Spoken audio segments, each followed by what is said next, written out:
Since its video game debut in the 1980s, the role-playing game as a genre has produced some of the most successful titles on the international market. Known for their cinematic ability for storytelling, composers for these games regularly employ the recurring Idée Fixe and individual character leitmotifs within their soundtrack in the same manner as epic films. While these may be common compositional devices within RPGs, veteran composer Nobuo Uematsu arguably exploits these two thematic types to their fullest extent in 1994's Final Fantasy VI, released for the Super Nintendo, providing 14 protagonists and antagonists alike with primary and secondary character themes, as well as multiple unique transformations of the game's Idée Fixe. While several scholars have explored the leitmotivic nature of Final Fantasy VI, the discourse overshadows the methods in which Uematsu blurs the boundaries between the leitmotif and the Idée Fixe, with specific regard to Terra, the female protagonist referred to as the only hope in defeating the tyrannical Gestahl Empire. Indeed, she is the only character who lacks a unique associative theme and is instead musically represented by one of several transformations of the game's Idée Fixe. This paper therefore addresses some of the questions that arise from Uematsu's compositional obfuscation. After a brief discussion of the nature surrounding the Idée Fixe and leitmotif, I address the questions surrounding Terra's musical symbolism within the soundtrack by tracing the transformations of the game's Idée Fixe over each subsequent transformation, from the introduction of the game to its ending credits. Applying Hatton's theories on expressive genre, I demonstrate how Uematsu shifts the Idée Fixe's association away from the antagonistic imperialist empire towards Terra over the entire game's trajectory, thus shifting the dramatic genre of the game from a heroic tragedy to one of religious transcendence. I then reveal how an accompanimental figure within the Idée Fixe organically develops over each subsequent transformation until it blossoms into a completely unique thematic statement presented as the B section of Terra's self-titled track, which I maintain is her true, albeit hidden, leitmotif. In approaching the analysis of these themes in a more holistic manner, I hope to provide composers and theorists alike with a different perspective on analysis, which may lead to more insightful discourse and compositional strategies. The Idée Fixe is the most commonly used recurring theme within a game, regardless of the genre. Composer Winifred Phillips writes, quote, "We should consider it to be the most important theme we compose for that game. The Idée Fixe should never become irrelevant or inappropriate because the story has entered a new phase or is concerned with new subject matter. This is why an Idée Fixe is best associated with an intangible aspect of the story, whether that be a belief, an emotion, or a goal. While it may be tempting to label any theme associated with individual characters or objects as leitmotifs, Bribitzer-Stull warns against this impulse, stating, quote, "The view of leitmotifs being stand-ins for objects is all too common. The largest drawback to such thinking is that it reinforces the static reminiscence theme view of leitmotif, in which the musical ideas function more like stage props than part of a developing musical drama." End quote. Providing a list of 3 central components surrounding the thematic type, he writes extensively about the leitmotif's importance in recalling emotions within the drama. With this under consideration, it should be clear as to the problematic nature regarding Terra's musical symbolism and the interpretive questions that it poses. First, if Terra's associative theme is but one of many transformations of the Idée Fixe, then is Terra inextricably linked to the game's underlying intangible aspect within the narrative? If so, then what is the intangible aspect of Final Fantasy VI, and how is it musically represented throughout the game's soundtrack, and more specifically, through Terra's theme? And finally, is it possible that Terra's leitmotif is not her self-titled track? If so, what is her true leitmotif? And what, if any, is its teleological role in the game's narrative? In what follows, I provide insight into these questions. There are 7 individual tracks that contain the game's Idée Fixe, 4 of which present the theme's melody in its entirety. On average, it takes a little over an hour of gameplay to hear the first 3 of these musical tracks, signaling to experienced players that this melody is the Idée Fixe. What it fails to do, however, is directly associate the theme with Terra. Both Terra's importance and her musical identity are purposely made vague in the game's opening sequence, which consists of 5 sections. She is first only referred to as a nameless sorcerer. We don't learn of her name until about half an hour of gameplay. Furthermore, it is not until several hours of gameplay that the rebellion refers to her as the only hope in defeating the Gestahl Empire. As Terra and the two imperialist soldiers move out to execute their first mission, we witness the game's opening credits, accompanied for the first time with the Idée Fixe. Officially referred to as the last section of the opening track titled Omen, the music suggests an association with the antagonist Emperor Gestahl over Terra, and thus the genre of heroic tragedy for several reasons. Harmonically, the music is set in G minor. The oscillation between that and its relative major seem to suggest the struggle between Gestahl and Terra's association with the theme, which ultimately cadences in the darker G minor, with an insistent 3-2-1 melodic sign gesture. The use of the darker dominant minor and minor plagal cadences at the ends of phrases further suggests its association with the antagonist and the tragic. Marked rhythms and the snare drum are heard in the accompaniment. Slow tempo of 80 beats per minute further suggests a traditional ordinary infantry march and not one of triumph or grandeur. The triplet figures in the snare drum are developed out of a short fanfare often used in Emperor Gestahl's Leitmotif and other music associated with the character. The short coda that follows the Idée Fixe contains a triplet-based fanfare in the oboes that is structurally comprised of a descending chromatic line, both of which are found in Gestahl's Leitmotif. Its close relation to the flute, which is ultimately associated with Terra, may be the reason that Uematsu chose the oboe for the melody, an instrument commonly associated with German infantry music of the 18th century. This may reflect yet another conscious decision in timbre considering the strong narrative connection between the Gestahl Empire and Nazi Germany. Although the harp and strings may seem out of place in a military march, they play an important role in the development of Terra's unique leitmotif throughout the game. Hints of the singing style and to some extent the pastoral are also present through the Idée Fixe. In addition to the mild expressivity, consonant harmonies, pedal points, and flowing melodic lines, the music also employs heavy use of subdominant harmonies and parallel thirds in the accompaniment.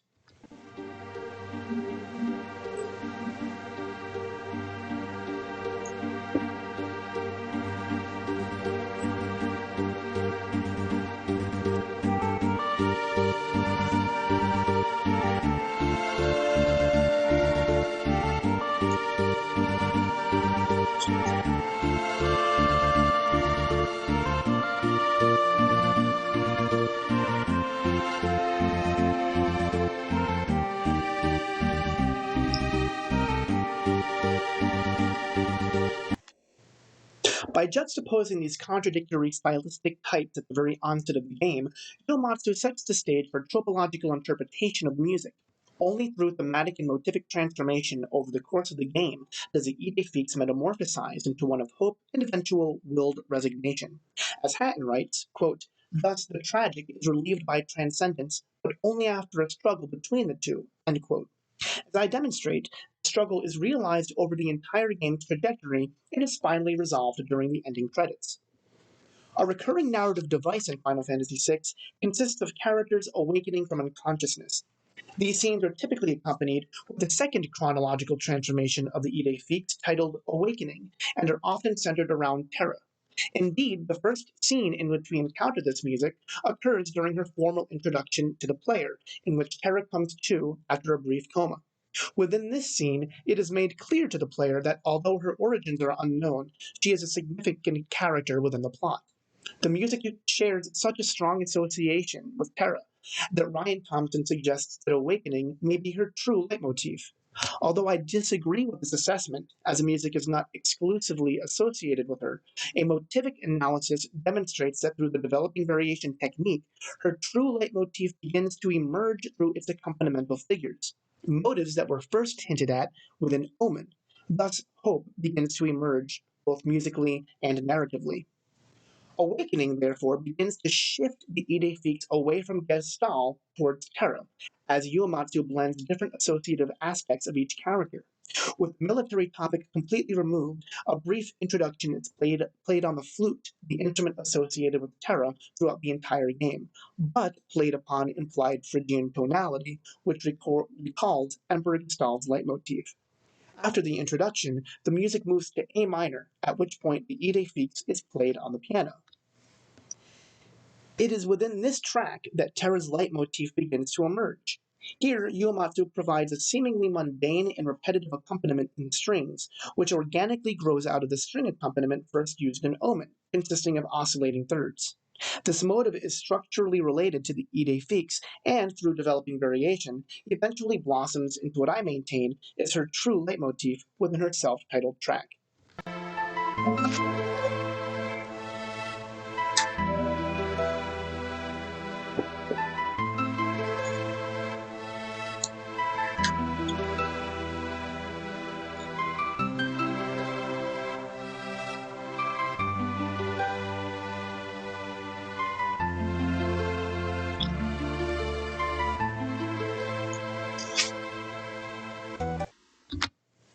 Symbolically, this motive seems to suggest something more poignant. As the motive stirs in the background, desperately trying to make itself known, Terra learns of the horrors of the Gestahl Empire. To be sure, this music accompanies two significant moments for Terra. First, when she learns of how the Empire enslaved her and controlled her mind, and secondly, as she is convinced to meet the leader of the resistance movement after witnessing the Empire set fire to Figaro Castle. Only after agreeing to meet with the resistance leader do we finally hear Terra's self-titled musical track with the string motive fully developed into its more hopeful musical statement, her true leitmotif. As the primary music accompanying the player's exploration of the world map in the first half of the game, Terra's theme contains a brighter presentation of the Idée Fixe than in Omen. Harmonically, Terra's theme is set in G sharp minor, a half step higher than in Omen. The flute plays the Idée Fixe an octave higher than the oboe's presentation of the theme in Omen. Uematsu also adds a triadic fanfare in the horns the second time that the theme veers into the relative major, further highlighting the brighter major sonority. This not only shifts the association of the fanfare topic away from Gestahl, but it also foreshadows the following section within Terra's theme. Most significant to Terra's theme is the addition of the new B section in the relative B major. Structurally related to the Idée Fixe itself, growing organically out of the previous string accompaniments, and foreshadowed by the triadic fanfare stated in the horns, this melodic statement contains a structurally ascending third at its core. This ascent is also seen on a larger scale when tracing the key areas of each of the tracks containing the Idée Fixe. Thus, the hope that is conveyed through the structurally ascending third motion in this B section is but a microcosm of the ascending third gesture heard over the entire game's trajectory, and the transcendental reverence felt at the end of the game is only realized after the ascension of Gestahl's G minor to its relative B flat major during the ending credits. Tim Summers refers to this B section as a bittersweet excursion to the relative major. Perhaps it's the favoring of the horn over the flute, the simple fanfare-like triadic shape of the melody, the upward trajectory of the sequential pattern, or even the somewhat trite drum roll and cymbal crash that seem to impart hope to the player. Whatever it may be, the sentiment is only short-lived, as the music ultimately loops back to the key of G sharp minor through the cadence that can be considered both flat 7 to 1 in G sharp minor or a deceptive cadence in B major. And once again, a seemingly trivial convention, like a deceptive cadence, has much more symbolic significance, which is finally realized during the ending credits.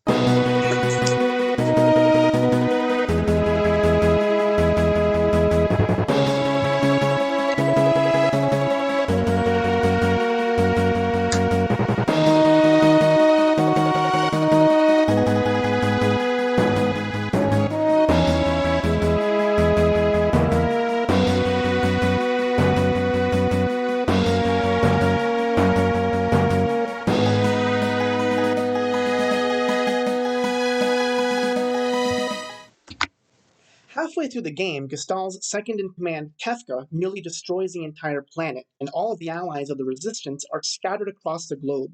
The people all live in fear of this self-proclaimed god as he threatens to destroy any town that refuses to worship him.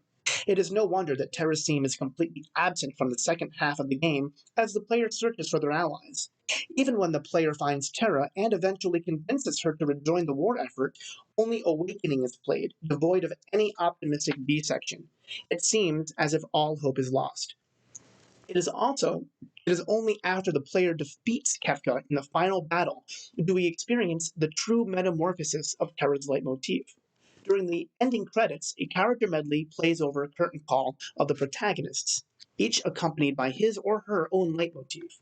For Terra, Uematsu leaves no room for doubt as to what her true leitmotif is and the true nature of its teleological role.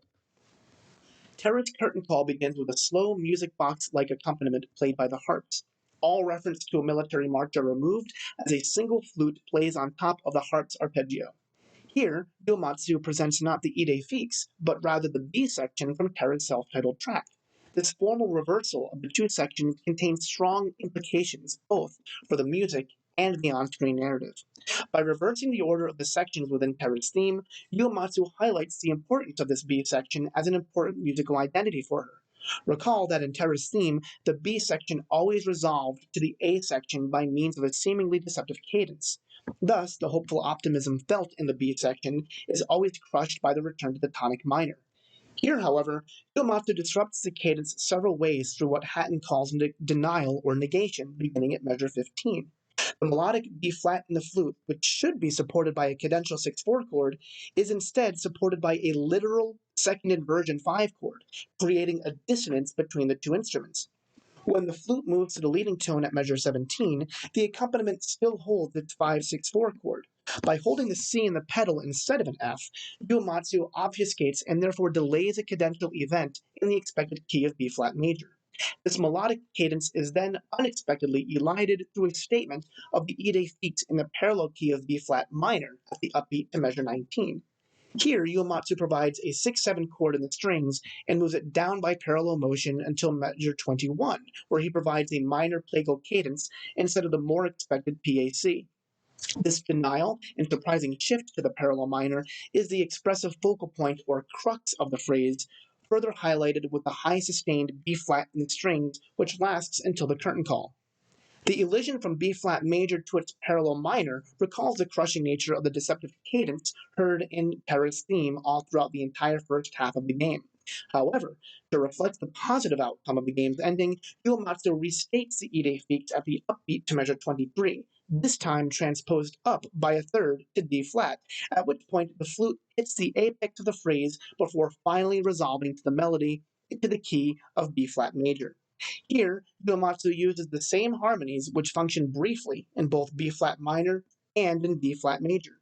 If not for the high sustained B flat in the string, the music could easily cadence in D flat major from the 7/2 diminished 7 chord acting as a dominant substitute for the PAC. And although Uematsu resolves harmonically instead to B flat major, the melodic resolution reads as a 4/2/3 resolution, replacing the sighing 3/2/1 heard so often in every other presentation of the Idée Fixe. This plagal motion suggests the Amen cadence, while the D flat to D natural transformation in the melody and its corresponding harmony help complete the metamorphosis of the Idée Fixe from a dark militaristic march to that of transcendental reverence and acceptance. It is no wonder why Terra's curtain call is in the relative major of Emperor Gestahl's original association with the Idée Fixe. Through the denial and subsequent delay of the cadence, Uematsu completes the sense of willed resignation in Terra's leitmotif, thereby fusing the Idée Fixe with the notion of hope that the rebellion found in Terra through what Hatton described as the concept of abnegation. Quote, abnegation implies not only a conscious choice, but a positive spiritual outcome resulting from an acceptance of a less than pleasant situation. However, one of the expressive meanings that emerged from that struggle, abnegation, suggests a genuine trope because it fuses the conflicting negative and positive aspects of resignation. End quote.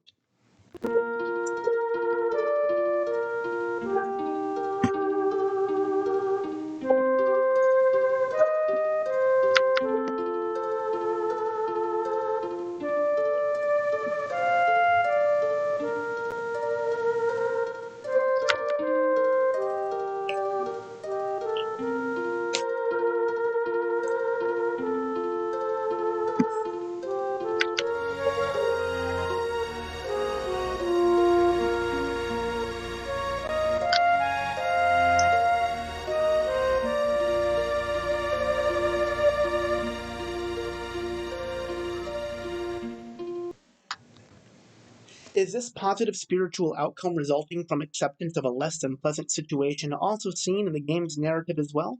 Indeed it is. Terra's current call shows her morphed as her Esper self, discovering that magic, and therefore Espers, will soon be eradicated from existence. As a half Esper, this is clearly a less than pleasant situation. However, she learns that if the human part of her is strongly attached to something or someone, then she'll be able to live in the world as a human. Indeed, her love for her allies, her friends, her adoptive family in Mobliz, and humanity in general is what keeps her alive and well, one of the many positive spiritual outcomes that we finally see at the end of the story. It is through this final statement that demonstrates the shift of the game's narrative from a heroic tragedy to one of religious transcendence. Thank you.